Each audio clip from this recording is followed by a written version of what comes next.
masa cikgu untuk slot sepagi seperti biasa. Nama cikgu adalah Cikgu Rahayu binti Alias sebagai Ketua Bidang Sains dan Matematik. Cikgu mengajar subjek fizik tingkatan 5. Jadi untuk topik pada pagi ini adalah berkenaan dengan sabar dan disiplin diri. Anak-anak yang dikasihi sekalian, akhir-akhir ini cikgu dapati penglibatan anak-anak dalam kelas online kurang memuaskan. Saban hari penglibatan anak-anak menunjukkan trend penurunan. Jadinya di sini cikgu nak kaitkan dengan disiplin diri anak-anak. Jadinya sebagai seorang pelajar, sepatutnya anak-anak mempunyai disiplin diri yang mana bukan sahaja masa di asrama anak-anak dapat mendisiplinkan diri, dapat mendisiplinkan masa, tetapi di rumah begitu juga anak-anak dapat mendisiplinkan diri.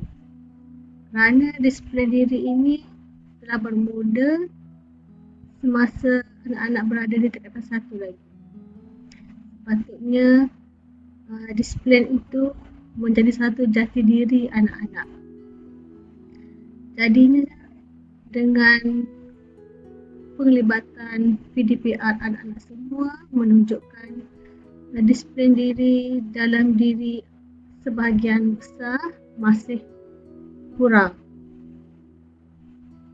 Jadi sebagai seorang pelajar yang bakal menempuh SPM, sepatutnya anak-anak mempunyai disiplin diri yang tinggi, jati diri yang tinggi, muhasabah diri dengan keadaan pandemik yang kita hadapi sekarang ini. Disiplin. Semua anak-anak tahu disiplin. Menjadi pelajar yang berdisiplin. Menjadi anak yang berdisiplin.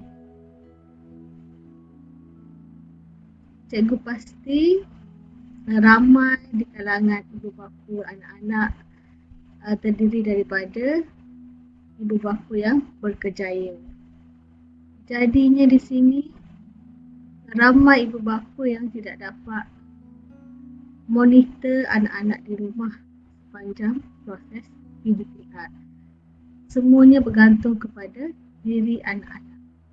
Jika anak-anak mempunyai disiplin diri yang tinggi, anak-anak pasti dapat mengatur kehidupan, mengatur seharian anak-anak dengan baik, dengan disiplin diri yang tinggi. Dapat menghadiri kelas tasmed, dapat mengikuti kelas online dengan jayanya setiap hari. Ini kerana kita tidak mahu apabila sekolah bakal dibuka pada 4 April nanti, anak-anak akan terasa begitu banyak subjek-subjek yang anak tidak dapat kejar. Banyak subjek yang ketinggalan. Ini kerana sikap kita yang kurang disiplin diri. Jadi bila ke sekolah nanti, kita dapati banyak subjek yang kita tertinggal. Cikgu takut datang stres.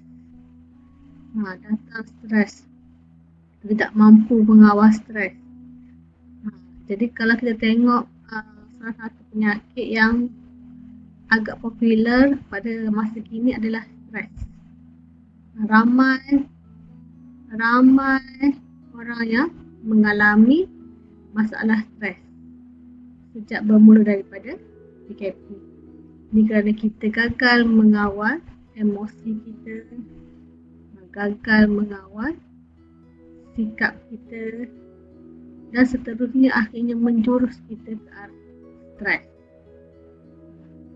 Jadi sebagai seorang pelajar yang mempunyai ilmu pengetahuan agama, mempunyai ilmu akademik yang baik. Pelajar imtiaz sepatutnya semua itu berada dalam kawalan kita. Ayat-ayat Al-Quran kita sebagai seorang penghafaz Al-Quran sepatutnya kita dapat menangani masalah stres, menangani masalah disiplin diri. Jadi pasti anak-anak imtiaz ni semuanya terdiri daripada pelajar yang mempunyai disiplin diri yang tinggi.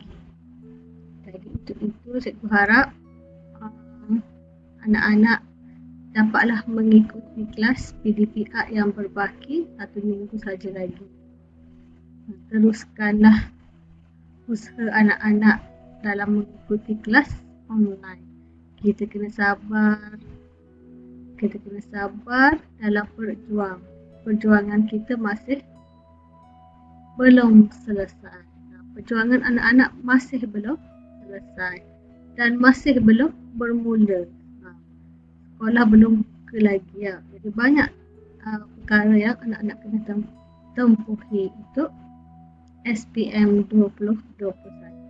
SPM 2020 bakal melabuhkan tirainya dan SPM 2021 bakal memulakan aksinya. Jadi untuk tahun ini kita tak tahu lagi apa perkara yang bakal ditempuhi oleh anak-anak. 1000 kemungkinan yang bakal berlaku. Jadi kita kena bersedia dengan 1000 kemungkinan yang akan terjadi. Mungkin sekolah dibuka, mungkin juga sekolah bakal ditutup semula. Mungkin anak-anak akan meneruskan PDPR sepanjang tahun ini banyak di rumah. Mungkin SPM kali ini berbeza daripada SPM yang setahun sebelum-sebelumnya. Jadi kita kena sentiasa bersedia mental dan fizikal kita dalam menghadapi apa jua cabaran dan ujian hidup ini. Yang paling penting, jaga disiplin diri kita supaya kita dapat mengawal stres kita, dapat mengawal emosi kita.